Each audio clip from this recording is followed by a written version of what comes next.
Committee ఆధ్వర్యంలో జిల్లా కేంద్రంలో భిక్షాటన కార్యక్రమం నిర్వహించడం జరుగుతూ ఉన్నది।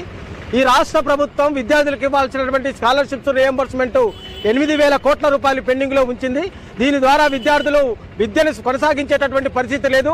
ఒకవైపు విద్యార్థులకు సర్టిఫికేట్స్ ఇవ్వాలన్నా, ఎగ్జామ్స్ పెట్టాలన్నా, బోనాఫైడ్లు ఇవ్వాలన్నా కూడా మీకు ఖచ్చితంగా ఫీజులు పే చేస్తేనే మీకు సర్టిఫికేట్లు ఇస్తామని చెప్పేసి ఈ రోజు మేనేజ్మెంట్స్ చెప్తున్నటువంటి పరిస్థితి ఉన్నది।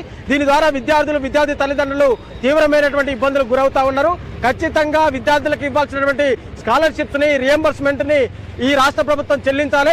గత ప్రభుత్వం పెండింగ్ లో ఉంచింది। గత ప్రభుత్వం పెండింగ్ లో ఉంచినటువంటి స్కాలర్షిప్స్ రియంబర్స్మెంట్ ఈ ప్రభుత్వమైనా చెల్లిస్తుందని చెప్పేసి కూడా మేము భావించడం జరిగింది। అయినా కూడా ఆ ప్రభుత్వం కానీ ఈ ప్రభుత్వం కానీ విద్యార్థులకు ఇవ్వాల్సినటువంటి బకాయిలు చెల్లించలేనటువంటి పరిస్థితులలో విద్యార్థులు పై చదువులను కొనసాగించేటటువంటి పరిస్థితి లేదు। కాబట్టి ఖచ్చితంగా స్కాలర్షిప్స్ రియంబర్స్మెంట్ ని విడుదల చేయాలని చెప్పేసి ఈ రోజు మేము నిరసన వ్యక్తం చేసి రాష్ట్ర ప్రభుత్వాన్ని డిమాండ్ చేస్తా ఉన్నాం। లేనటువంటి పక్షంలో రాష్ట్ర వ్యాప్తంగా పెద్ద ఎత్తున ఎస్ఎఫ్ఐ ఆధ్వర్యంలో లక్షలాది మంది విద్యార్థులు రోడ్ల మీద తీసుకొచ్చి పోరాటాలు, ఉద్యమాలు ఉధృతం చేస్తామని చెప్పేసి హెచ్చరిక జారీ చేస్తా ఉన్నాం। అదేవిధంగా ఈ రాష్ట్ర ప్రభుత్వం ఏర్పడి 2 సంవత్సరాలు అవుతా ఉన్నది, కానీ విద్యాశాఖ మంత్రి లేనటువంటి పరిస్థితి ఉన్నది।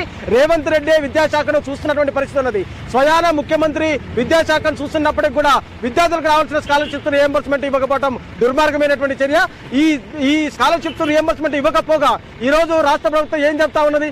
75% అటెండెన్స్ ఉన్న వారికే రియంబర్స్మెంట్ అని చెప్తా ఉన్నది।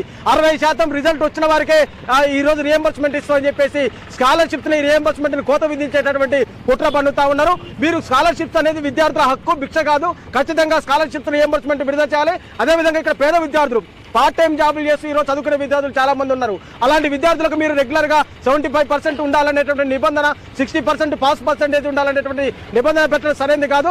ఏ కాలేజీలో కూడా లెక్చర్లు సరిగా లేనటువంటి పరిస్థితి ఉన్నది, క్లాసులు సరిగా జరగనటువంటి పరిస్థితి ఉన్నది।